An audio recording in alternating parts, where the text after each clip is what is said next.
오늘 우리에게 주시는 하나님의 말씀은 신약성경 마가복음 7장 24절로 30절 말씀입니다. 마가복음 7장 24절로 30절 말씀입니다. 주님의 말씀을 봉독합니다. 예수께서 일어나서 거기를 떠나 두로 지방으로 가서 한 집에 들어가 아무도 모르게 하시려 하나 숨길 수 없더라. 이에 더러운 귀신 들린 어린 딸을 둔 한 여자가 예수의 소문을 듣고 곧 와서 그 발 아래 엎드리니 그 여자는 헬라인이요 수로보니게 족속이라 자기 딸에게서 귀신 쫓아내 주시기를 간구하거늘 예수께서 이르시되 자녀로 먼저 배불리 먹게 할지니 자녀의 떡을 취하여 개들에게 던짐이 마땅치 아니하니라. 여자가 대답하여 이르되 주여 올소이다마는 상 아래 개들도 아이들이 먹던 부스러기를 먹나이다. 예수께서 이르시되 이 말을 하였으니 돌아가라. 귀신이 내 딸에게서 나갔느니라 하시매 여자가 집에 돌아가 본즉 아이가 침상에 누웠고 귀신이 나갔더라. 아멘. 오늘의 본문 말씀은 예수님께서 이방 지역인 두로에서 축귀, 치유 사역을 행하신 사건을 다루고 있습니다.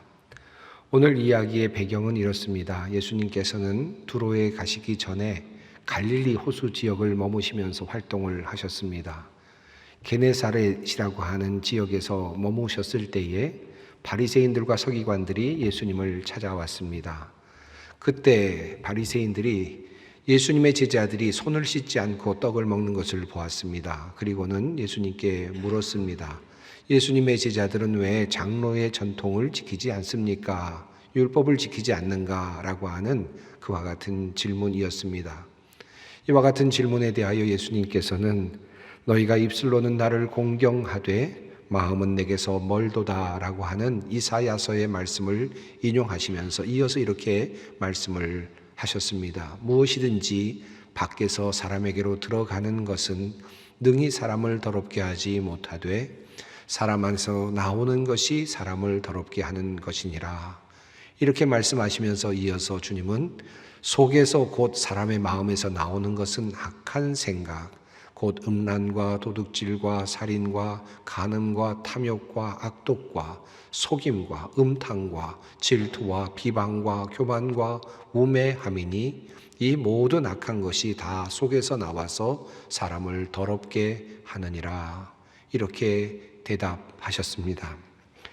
바리새인들과의 논쟁을 마치시고 주님께서는 피곤하셨는지 또 율법 논쟁에 지치셨는지 이스라엘 땅을 벗어나셔서 이방인들이 살고 있는 다른 곳으로 가시려 하셨습니다. 바로 그 장소가 두로였습니다.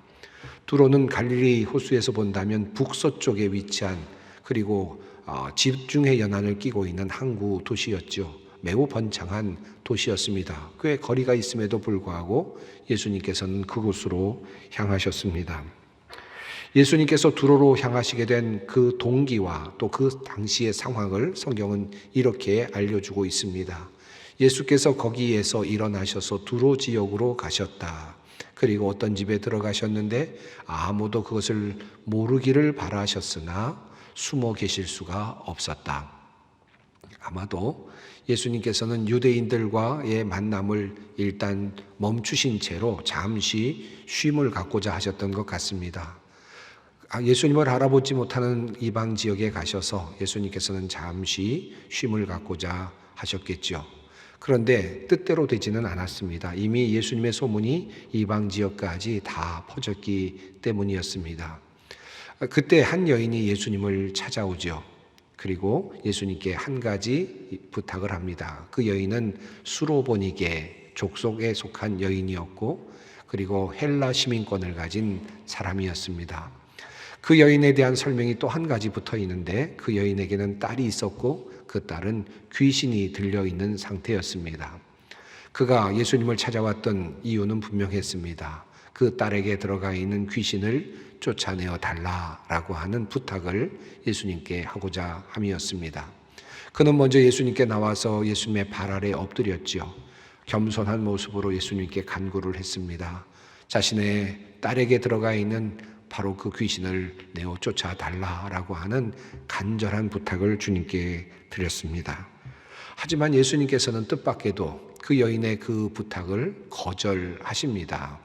도리어 거절하실 뿐만 아니라 도리어 그 여인을 모독하는 듯한 말씀을 덧붙여 하셨습니다. 예수께서 이르시되 자녀로 먼저 배불리 먹게 할지니 자녀의 떡을 취하여 개들에게 던짐이 마땅치 아니하니라.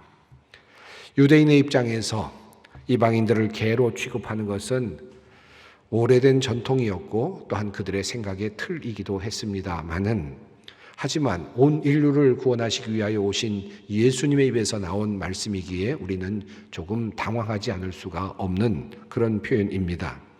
한마디로 예수님께서는 이런 말씀을 하신 겁니다. 너는 개다. 너에게 줄 떡이 없다. 라는 말씀을 하신 거죠. 너는 내가 나에게 구하는 것을 절대로 얻을 수 없을 것이다. 라고 하는 아주 냉혹한 그런 말씀이기도 했습니다. 하지만 그 여인은 그곳에서 당황하지 아니하고 침착하게 예수님을 설득해 갔습니다. 그 여인은 이렇게 대답하지요. 여자가 대답하여 이르되 주여 올소이다마는 상 아래 개들도 아이들이 먹던 부스러기를 먹나이다. 그 이야기를 들으신 예수님의 마음에 감동이 있었던 것 같습니다. 주님은 이렇게 말씀하십니다. 이 말을 하였으니 돌아가라. 귀신이 내 딸에게서 나갔느니라. 거절하시던 예수님께서 마음을 바꾸셔서 그 딸 안에 들어있었던 귀신을 내어 쫓아주신 것입니다. 과연 그가 돌아가 보니 아이가 침상에 누웠고 귀신은 나가 있었습니다. 성경은 이 이야기의 결말을 이렇게 우리에게 알려주고 있습니다. 짧은 이야기죠. 그리고 또 늘 우리가 듣고 있었던 것 같은 비슷한 내용의 말씀이기도 합니다.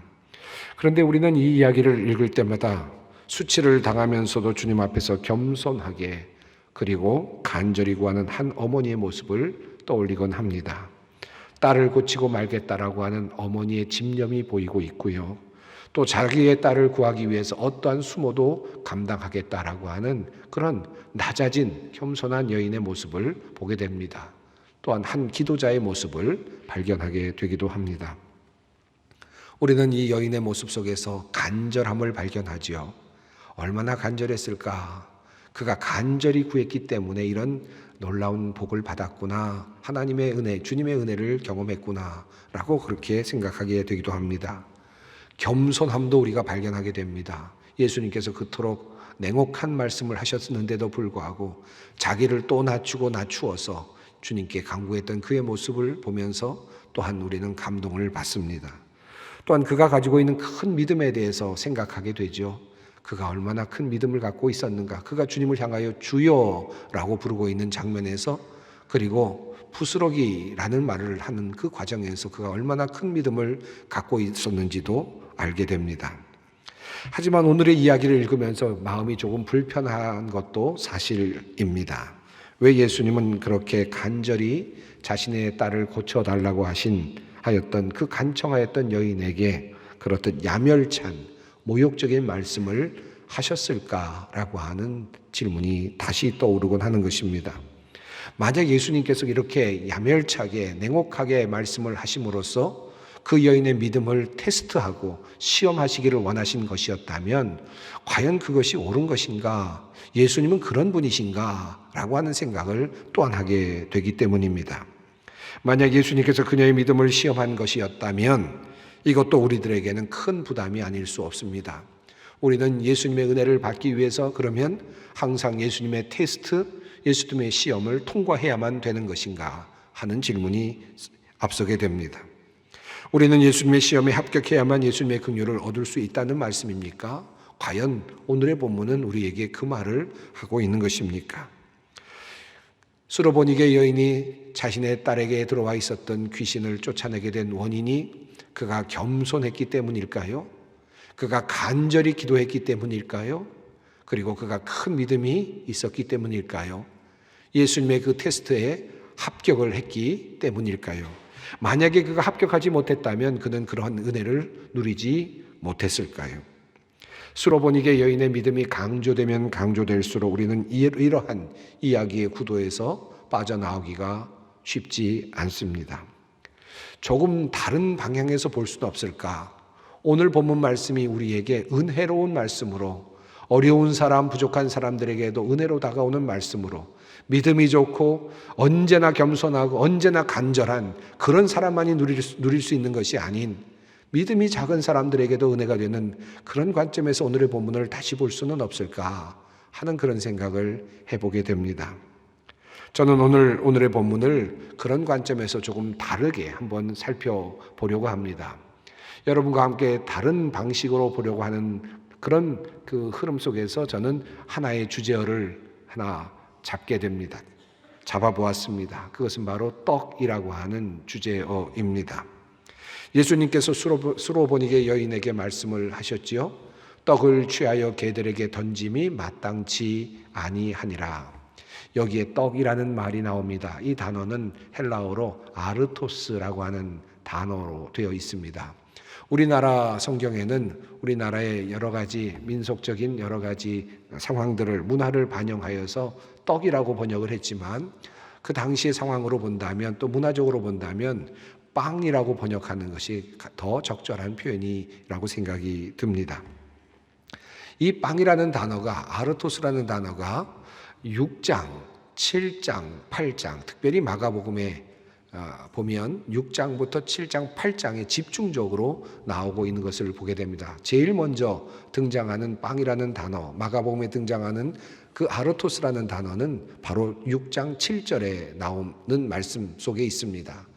12 제자를 부르사 둘씩 보내시며 더러운 귀신을 제어하는 권능을 주시고 명하시되 여행을 위하여 지팡이 외에는 양식이나 배낭이나 전대의 돈이나 아무것도 가지지 말며 신만 신고 두벌옷도 입지 말라 하시고, 이렇게 주님께서 말씀을 하셨습니다.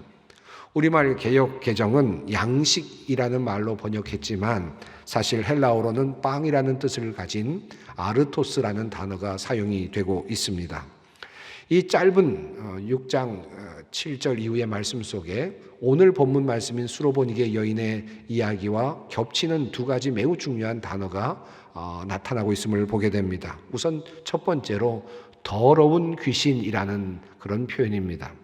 예수님께서는 제자들을 둘씩 보내시면서 더러운 귀신들을 제어할 수 있는 능력을 주시고 그들을 파송하셨다라고 성경은 말하지요. 그리고 주님께서는 그렇게 제자들을 보내시면서 너희들은 양식을 가지고 가지 말라, 빵을 가지고 가지 말라, 아르토스를 가지고 가지 말라 라고 그렇게 명령하셨습니다. 수로보니게 여인의 이야기 속에서도 더러운 귀신이라는 용어가 나오고 빵이라는 단어가 등장하고 있습니다. 흥미롭게도 이렇게 등장한 아르토스, 빵이라고 하는 단어는 6장에서 무려 6번 나오고 7장에서 3번 다시 등장하고 그리고 8장에서 7번 집중적으로 나타납니다. 그리고는 이 아르토스라는 단어는 마가복음에서 자취를 감추지요. 그리고 마지막에 14장에 단 한 번만 등장을 하게 됩니다. 무엇보다도 오늘의 본문에 있는 위치를 살펴보면 더욱 흥미롭습니다. 예수님의 기적적인 사건, 첫 번째 오병이어의 사건, 그 기적의 이야기가 앞서 있고 그리고 오늘의 본문이 있고 그리고 바로 그 뒤를 따라서 예수님께서 떡 7개로 4,000명을 먹이시는 이야기가 소개되고 있기 때문입니다. 바로 그 중간에 오병이어의 기적과 4,000명을 먹이시는 기적 사이에 오늘의 본문이 위치하고 있다는 말씀입니다. 그러니까 빵, 아르토스라고 하는 주제어로 다시 보는 마가복음의 흐름은 이렇습니다. 우선 6장 7절부터 13절까지 말씀 속에 12 제자를 파송하시는 이야기가 나오고 더러운 귀신을 제어하는 능력을 주시면서 제자들을 파송하시는 내용이 나오죠. 그때 주님께서는 빵을 가지고 가지 말라라고 말씀하십니다. 6장 30절로 44절에서 예수님께서는 물고기 2마리와 보리떡 5개로 5,000명을 먹이시는 오병이어의 기적을 보여주십니다. 그리고 나서 6장 45절부터 52절에는 물 위로 걸어오시는 예수님의 이야기가 나오는데 떡과는 전혀 관계가 없을 것 같은 그 이야기 속에 제자들이 떡을 떼시던 일을 깨닫지 못하였다라는 그 사건의 말미에 해석이 달려있음을 보게 됩니다. 물 위로 걸어오시는 예수님의 이야기 역시 빵, 떡과 아르토스와 관련되어 있다는 말씀이죠. 그리고 7장 1절부터 23절 제가 조금 전에 말씀드린 대로 바리새인들이 와서 주님과 논쟁하는 내용 속에 있습니다. 그 중에 부정한 손으로 아르토스를 먹는 제자들, 빵을 먹고 있는 제자들의 이야기가 나오죠. 그리고 24절, 7장 24절 이후에 오늘의 본문이 있습니다. 수로보니게 여인의 간구입니다. 그때 주님께서는 아르토스를 개들에게 줄 수 없다. 빵을 내가 개들에게 줄 수 없다라고 또 아르토스를 인용하시면서 그렇게 말씀을 하십니다. 그것이 끝이 아닙니다. 8장 1절부터 9절까지 예수님께서는 떡 7개로 4,000명을 먹이시는 기적을 보여주십니다. 그리고 8장 14절 이후에서 떡 4,000명을 먹이시는 기적의 역사 속에서 있었던 놀라운 그 기적의 떡을 가져오는 것을 잊어버린 제자들이 나오죠.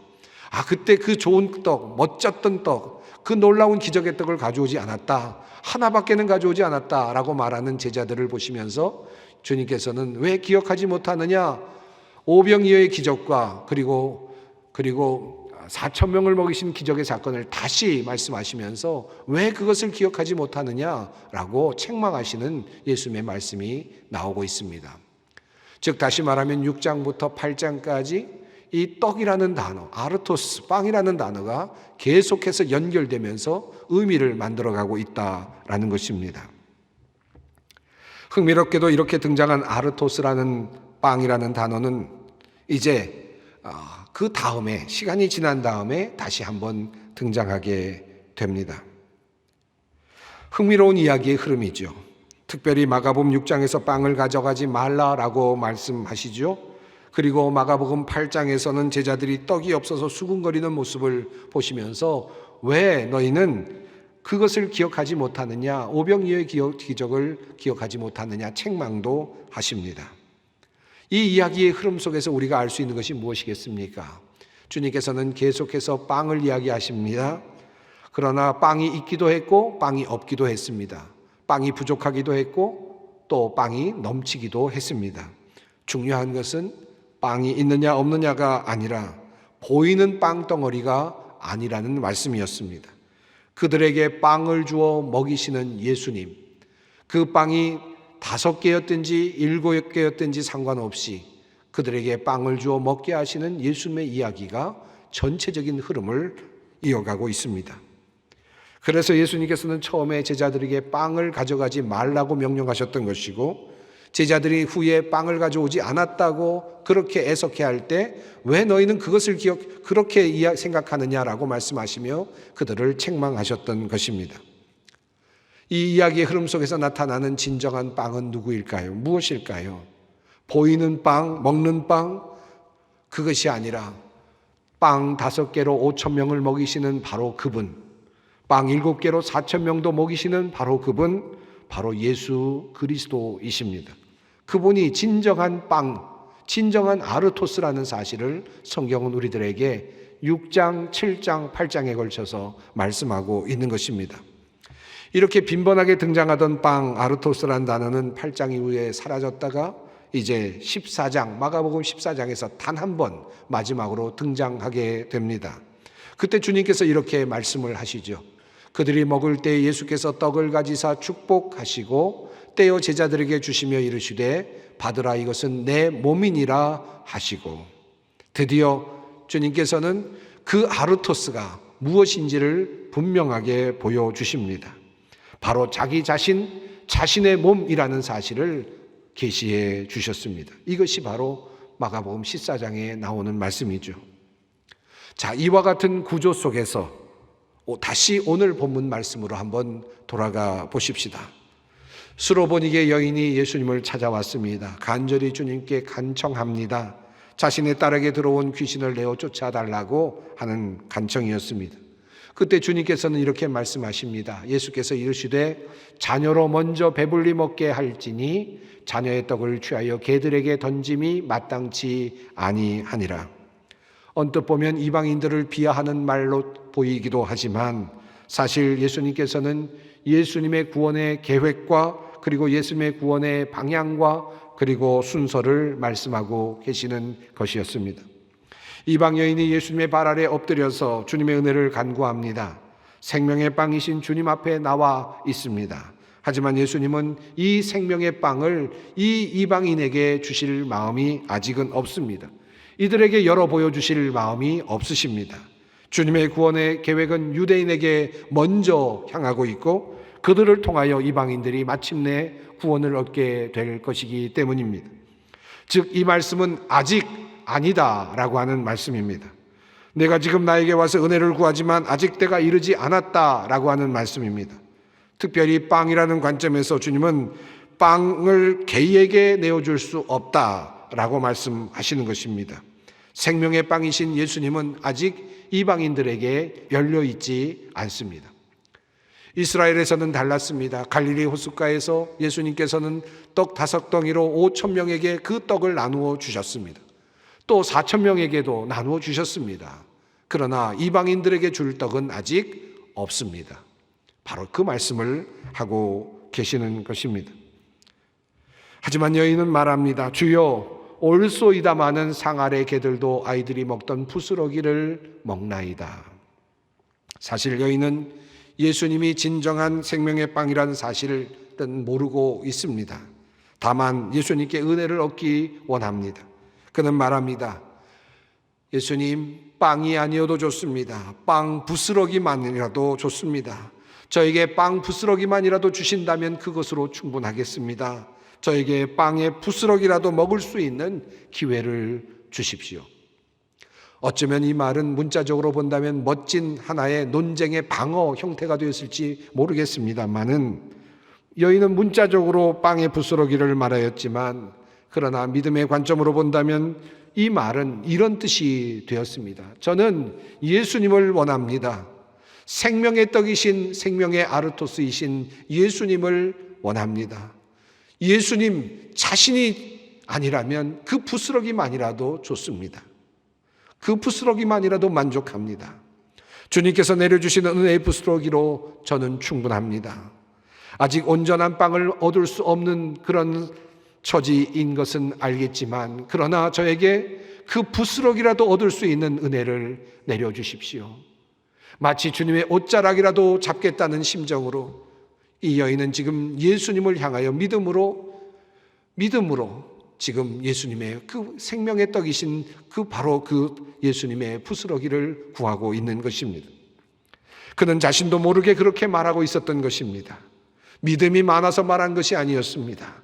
주님께서는 그러나 이 말을 들으시고 이렇게 말씀하시죠. 이 말을 하였으니 돌아가라. 귀신이 내 딸에게서 나갔느니라. 분명 구원의 계획은 아직 이방인들에게까지 열리지 않았습니다. 주님은 바로 그 말씀을 하셨던 것입니다. 아직 때가 이르지 않았습니다. 하지만 그 여인의 간절한 간구는 예수님의 마음을 움직였습니다. 마치 예수님께서 가나 혼인잔치에서 아직 때가 이르지 아니하였습니다라고 말하면서도 마리아의 요청을 들어주셨던 것과 같이 예수님께서는 아직 때가 이르지 아니하였지만 수로보니게 여인의 믿음을 보시며 그의 간청을 들으시며 그를 위해 일을 행하셨습니다. 그가 구하던 것은 이루어졌고 그리고 그는 그의 하나님이 되어 주셨습니다. 떡을 줄 수 없다라고 말씀하시는 예수님, 그러나 부스러기만이라도 달라고 요청하는 수로보니게 여인, 결국 수로보니게 여인의 그 간청에 주님의 마음은 흔들렸고 그의 요구는 용납되었습니다. 부스러기를 구하는 믿음, 바로 이 믿음이 이스라엘 백성과 이방인의 경계를 무너뜨리는 신앙이 된 것입니다. 오늘 본문이 우리들에게 전해주는 메시지는 무엇일까요? 생명의 빵이신 우리 예수님, 그분은 그 빵 부스러기만으로도 충분하십니다. 보리떡 5개로 5,000명을 먹이실 수 있고 7개로 4,000명도 먹이실 수 있습니다. 저는 어렸을 때 이 말씀을 읽으면서 이런 생각을 하곤 했습니다. 왜 예수님께서는 앞에서 떡 5개로 5,000명을 먹이셨는데 그 뒤에서는 7개로 4,000명에게 밖에 먹이지 못하셨을까? 그런 질문을 해본 적이 있습니다. 그런데 이 이야기의 흐름을 보면 이런 말씀을 주님께서 하시는 것 같습니다. 5개도 좋고 7개도 좋다. 그리고 부스러기도 괜찮다. 주님은 생명의 떡이신 아르토스이신 주님은 그 부스러기만으로도 이미 우리의 모든 것을 이루실 수 있는 능력이 있으십니다. 바다 위로 걸어오시는 예수님의 모습을 보면서 제자들이 두려워하였을 때 성경은 이렇게 증언합니다. 배에 올라 그들에게 가시니 바람이 그치는시라.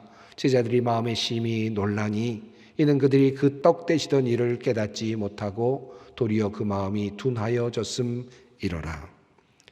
이 말씀이 무슨 뜻일까요?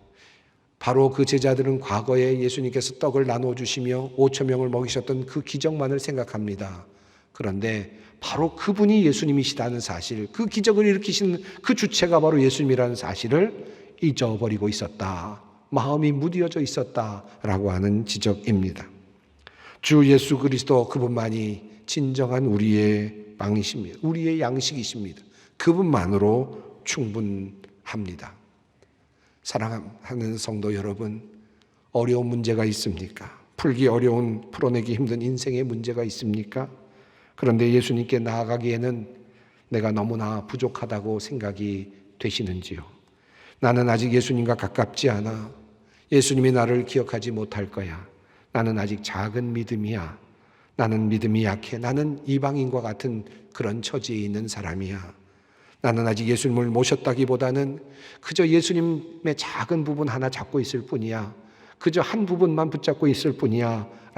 라고 생각하시며 그렇게 말하는 분이 있으시다면 한번 생각해 보십시오. 이방인이었던 수로보니게 여인이 내가 이방인인데 유대인인 예수님이 나의 간구를 과연 들어주실까 생각했다면 그는 예수님 앞에 나가지 못했을 것입니다. 은혜의 부스러기라도 얻겠다라는 심정으로 나갔기에 그는 얻을 수 있었고, 그리고 또 하나님께 용납을 받을 수 있었습니다. 예수님의 은혜는 무한하고 완전합니다. 예수님은 부스러기만으로도 완전하십니다. 주님이 완전하시기에, 그분의 사랑이 무한하시기에 부스러기도 완전한 것입니다. 작은 믿음 뿐이십니까?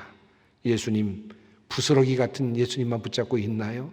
내 믿음은 그저 예수님 온전히 모시지 못하고 그저 예수님 한쪽 부분만을 붙잡고 있다고 생각하십니까? 괜찮습니다. 예수님의 이름을 부르십시오. 그분께 간청하십시오.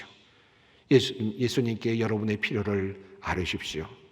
주님, 상 아래에 있는 개들도 아이들이 먹던 부스러기를 먹나이다. 은혜의 부스러기를 원합니다. 비록 작은 믿음이지만 사랑스러운 주님께로부터 흘러나오는 은혜의 부스러기를 얻게 될 것입니다. 주님께서는 이러한 마음과 태도로 주님을 찾는 이들을 결코 무시하지 않으십니다. 비록 때가 이르지 아니하였을지라도 주님은 그러한 우리들에게 반드시 은혜를 베풀어 주실 것입니다.